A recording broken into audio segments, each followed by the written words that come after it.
Welcome back, listeners, to another episode of Susan Lopresti Wellness, Mind, Body, and Soul, the podcast where we explore the highs, the lows, and everything in between when it comes to a woman's life, her health, and all aspects of navigating the midlife landscape. I'm your host, Susan Lopresti, and today I'm coming on without a guest and talking right off the cuff because I just came in from outside. I went to take my daily walk, and normally I just walk around the neighborhood, up and down some blocks, and I try to get like 2.5, 3 miles a day in. And today I decided that I wanted to change my route a little bit. And so I chose to walk down the block. There's a shopping center down there with a whole bunch of stores. And I just decided that I was going to walk around the shopping center a couple of times until I hit 2.5 or 3 miles and then come home. So when I first got into the shopping center, there was a couple that was walking towards me, and the husband, I'm assuming they were a husband and wife. The husband was extremely overweight and he had difficulty walking. And the wife was not as overweight as him, but she was walking with the help of a walker. And so, that's pretty common to see. So I just kept walking and didn't give much thought to it. And then I went a little bit further on my walk, and there was an elderly couple that was parking their car and getting out of their car. And the wife was the driver. And she came around to the passenger side limping with a cane, and she was helping the gentleman, and I'll assume that it was her husband, to get out of the car. And he had a walker, and now they were walking into Ben's Deli. And if you don't know what Ben's Deli is here in New York, Ben's Deli is a Jewish delicatessen. So there's all kinds of foods that cater to the Jewish community. And I'm not going to say that it's bad or good, but they were walking into Ben's Deli. And I continued on my walk. And anyway, I'm not going to get into every single person that I saw, but what I will tell you is that the majority of the elderly that I was walking past and noticing had some kind of a debilitating situation in their body. I saw a woman who had a leg brace on with a cane. I saw a man in a wheelchair. I saw another lady that had a home care woman with her that was helping her. She also had a walker, not the healthcare worker, but the woman. And I was walking, and each person that was elderly was in this condition of some sort. And I just started thinking about what their life was like when they were younger. Did they have a healthy diet? Did they work out and take care of themselves? Were they eating the proper foods, or were they eating processed foods or going out to dinner a lot or whatever it was? But what it brought to my mind was, as young people, we never think that anything bad is going to happen to us, right? We are fearless and we see other people, oh, she has diabetes, I'm never going to get that, or whatever it is. And what I wanted to come on and tell you is that we need to pay attention. And the earlier that we pay attention to our health, to our well-being, to our bodies, to our emotional health, to all of it holistically, it's going to determine how we age. Now, granted, You could be the healthiest person in the world. You could be getting great sleep, have healthy relationships, have pristine diets, clean diets, and all of that. And you could still develop some kind of an illness. So I'm not saying that if you are 100% healthy as a young person, you're never going to get sick. I'm not saying that. I can't predict that, and no one should be telling you that, but the chances of staying healthy increase exponentially if we are doing everything that we possibly can be doing to maintain health. And, I'm thinking about my daughter. She's in her early 30s. And I'm sure, as I was, well, actually, not true, because when I turned 30, I got very serious about my health. But most young people today in their early 30s are not thinking about their health when they're 65, right? They may be going to the gym, but they're going to the gym because they want to have a beautiful body. But are they thinking about going to the gym to help with cardiovascular health, to help with lung health, right? To help with brain health? No, I think a 30-year-old who's going into the gym is going into the gym to look beautiful on the outside. I don't think they're already beginning to pay attention to their health on their insides. And what's happening is, if you are not paying attention to your health in your early 30s and going forward, you're going to end up like a lot of those people that I was just looking at in the shopping center. And I was thinking, like, how could they enjoy their life with a walker, with a wheelchair, with a cane, with a home attendant? How could they be living a full, vibrant life like that? They can't. They can't enjoy their life. They can't go out on a beautiful day like today and say, gee, let's go into the country and take a little hike. Well, let's go on a trail and walk the trail for 5 miles. They're limited. They're limited. They're limited and held back because their bodies are debilitated.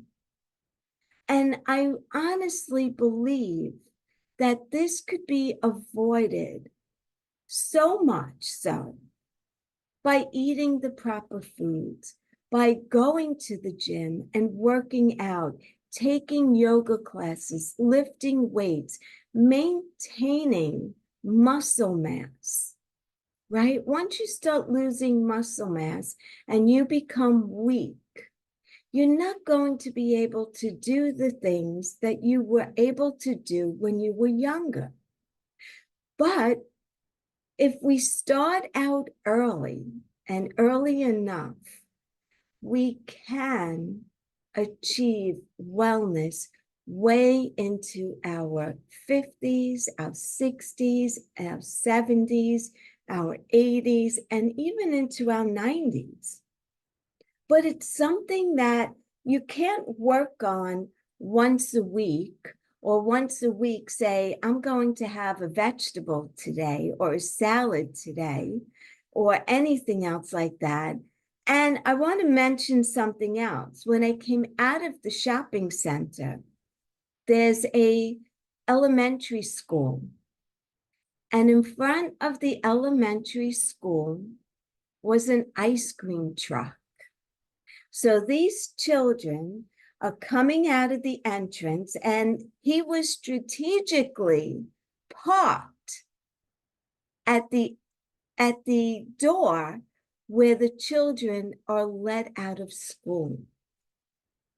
And so we're already conditioning our children And this man was no dummy. He knew to park right there at the exit of the elementary school. Today is a beautiful day. How many children are going to come out of school today with their moms waiting for them and them saying, I want an ice cream?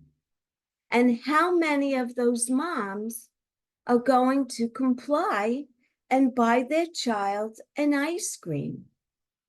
And so that's how early it starts, right?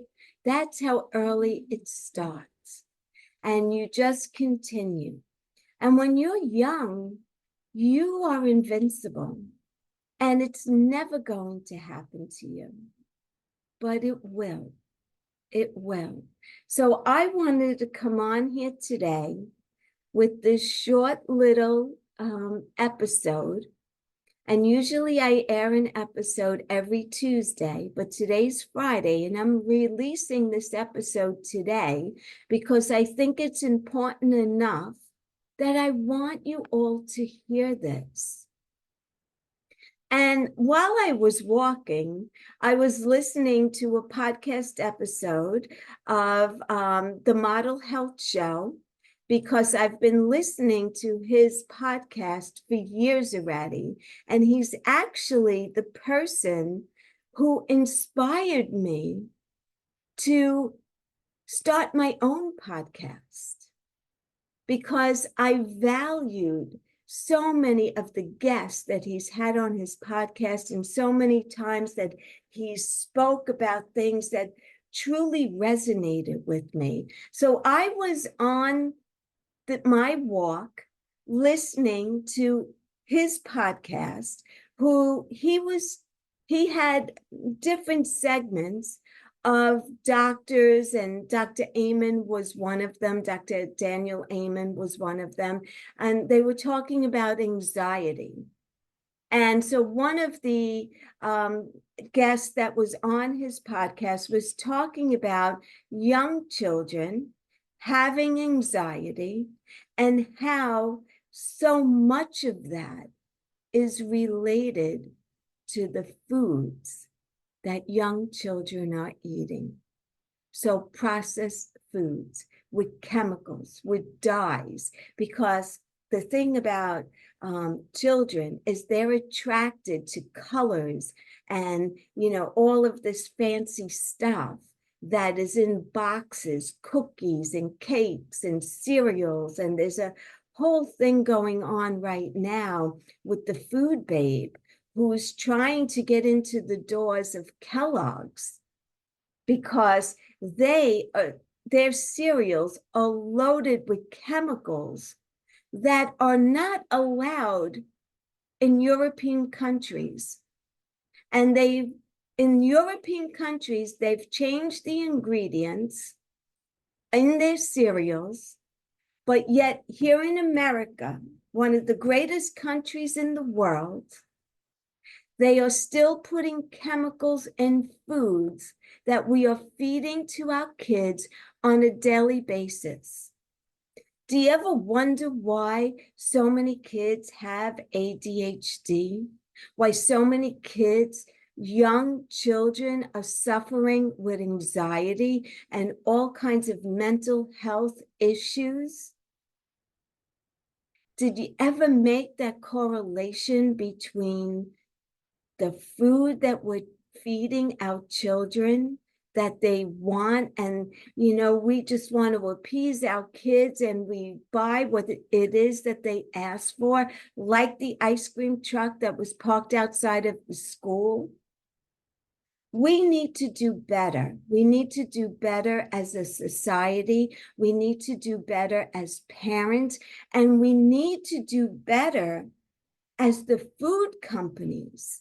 And unless we take a stand and start demanding better diets for our children, even, the lunchroom that our kids are eating every day in the lunchroom, what are the foods that they are feeding them? I don't really know. I mean, I can't speak into this at this point because, like I said, my daughter's 31. So, and I don't have grandchildren yet. So I haven't been involved in that. And really, my health coaching programs are geared towards women who are in their 50s and older. But in light of what I just saw outside, I wanted to come on, and I felt like it was an obligation for me to come on and speak to everyone here, whether you're in your 20s or you're a mom in your 20s or 30s with young children. Please, please start paying attention to the foods that we're feeding our children. And if you are in your 30s and you have young children, the way to set the example for your child or your children is for you to be doing the right thing for yourself. And that means eating healthy foods, eliminating processed foods. And I know that working moms that are trying to juggle so many different things, it's so easy to pull out of the freezer a frozen pizza or all of these prepackaged frozen foods and all of that and feed our children. But are we really feeding our children? And what is it that we're feeding them? Because it's not food. There's this whole thing going on with Kellogg's right now, with the food babe, being outside of the Kellogg's company, and they won't even come out to speak to her and the 400,000 families that have signed petitions to stop putting chemicals in these cereals that you are attracting to young children. You are destroying these children. You are playing with their brains. You are affecting their microbiome at such an early age. And once the microbiome is compromised, they're going to have all kinds of gut issues. Eventually, it's going to affect their brain. And it could be anxiety. It could be they're just not, they don't hold their attention the way they should be. Or a number of things. And, you know, I didn't prepare for this. I don't have any information in front of me. I don't have any facts. I just know what I know off the top of my head. So I'm telling you that if this is resonating with you, please do your own research and start advocating for your children and yourself and your spouse and your parents. If you have parents who are in their 50s and their 60s and you're noticing that their health is declining or their brain is not as sharp as it once was, or whatever you're noticing, please be their advocate and say, Mom, Dad, you need to start watching what you're eating. Please don't buy so many things that are packaged and processed. Start cooking and start eating organic. I know that organic foods are expensive. I know that. And I know that food today is so expensive to go into a supermarket. I shop for one or two people, right? Either I'm shopping for myself or me and my partner. And I find it expensive. So I can't imagine a family of 5 or 4 or 6, how expensive it is. But I will tell you that in the long run, if you are buying healthy foods, you are saving yourself a lot of money in the end, because you will be not spending as much time in doctor's offices. And if you're not buying your children all of these processed foods and colorful foods and the ice cream truck outside, you may not have to go and take your child for therapy because they're suffering with anxiety, or they're not paying attention in school, or their schoolwork is not up to standards. Look at the foods that they're eating. Pay attention to that. Also pay attention to their tablets and their phones, and limit screen time. Limit screen time, and have a healthy bedtime set for them. And don't have them playing on their phones and then telling them, okay, put your phone aside, lights out. You can't do it like that, because they need time to wind down. So you need to limit screen time.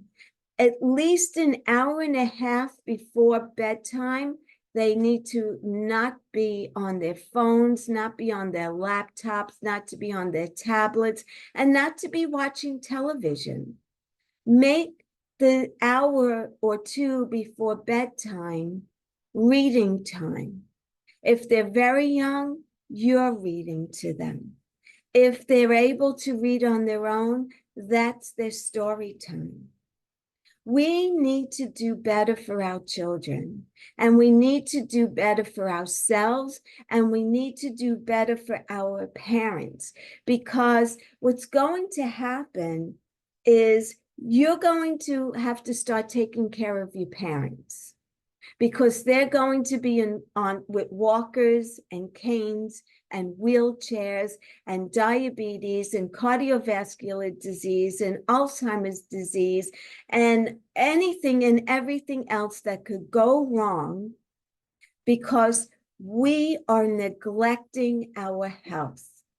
We are neglecting our health, and it's frightening. And these companies don't really care, because it's about the bottom line for them. It's about their profit. So the more they could attract young children to want to eat the sprinkled cookies and the colorful pinks and bright reds and greens, and especially now with Halloween coming and all of that, they are playing into this. And they don't care about your kids or your grandkids. They care about their profits, their bottom line.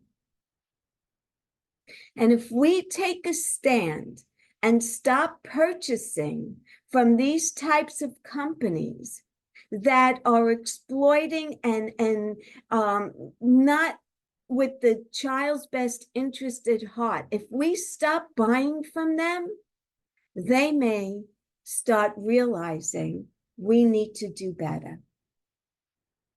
But if we don't take the stand, they're not going to, because they're in it for the profit, right? They're in it for the stockholders to do well.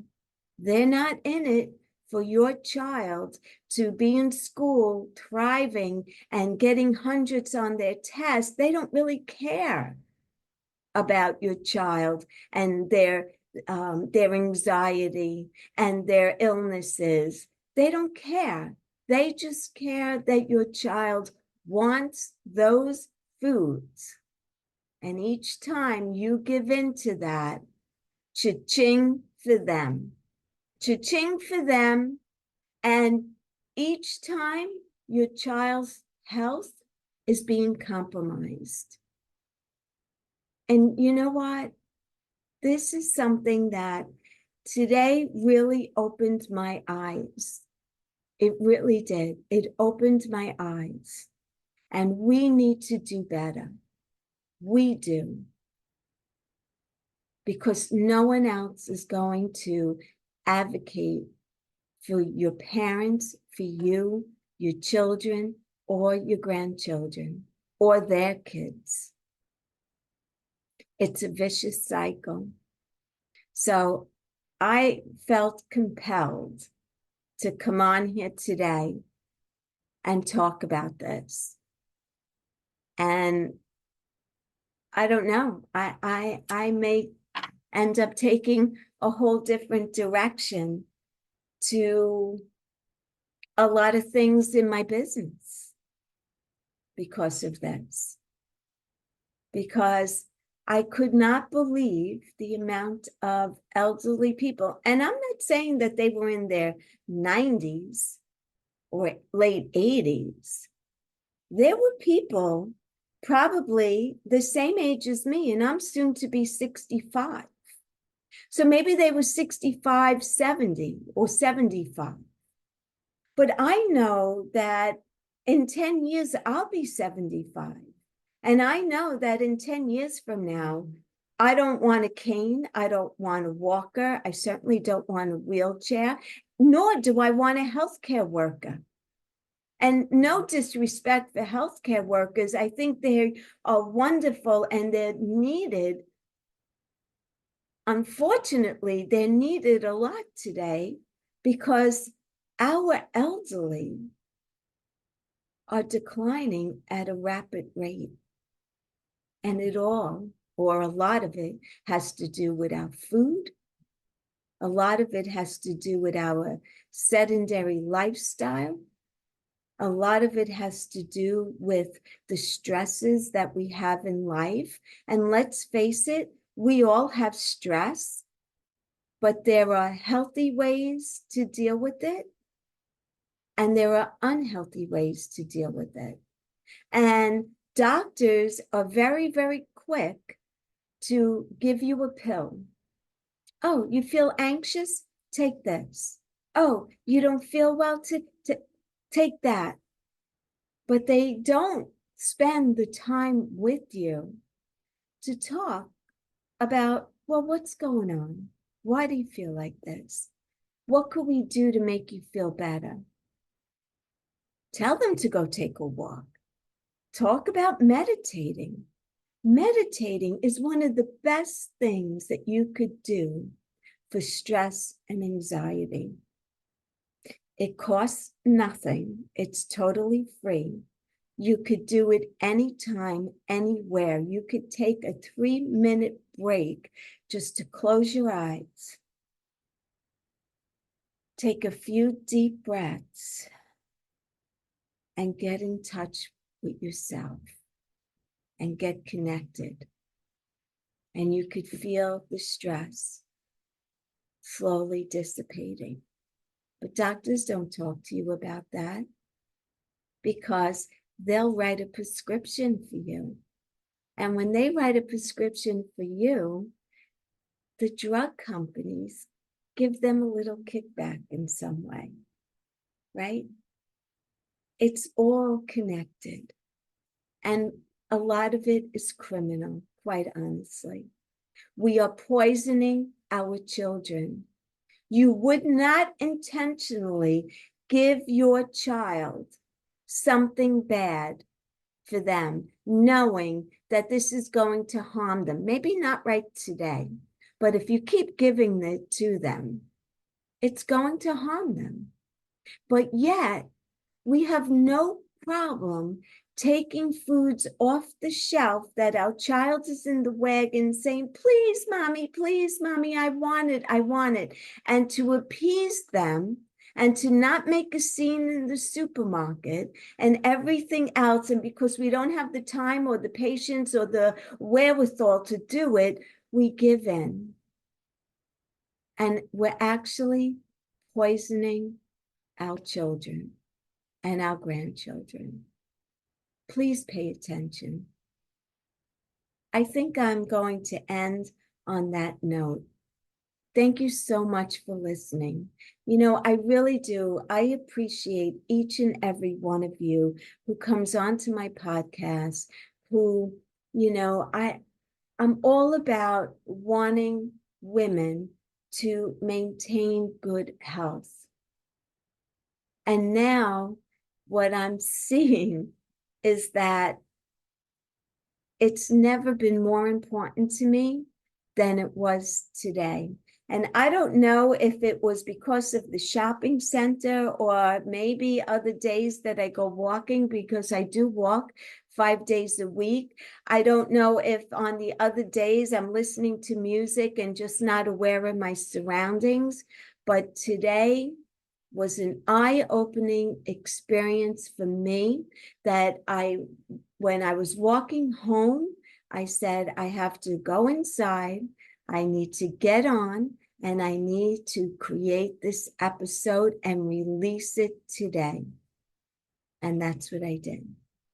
If you enjoyed this episode, it resonated with you, or you have young children, or you're a grandma to young children, please share it with your kids. Share it out to your friends who are also grandmas, grandpas, nonas, whatever you want to call them.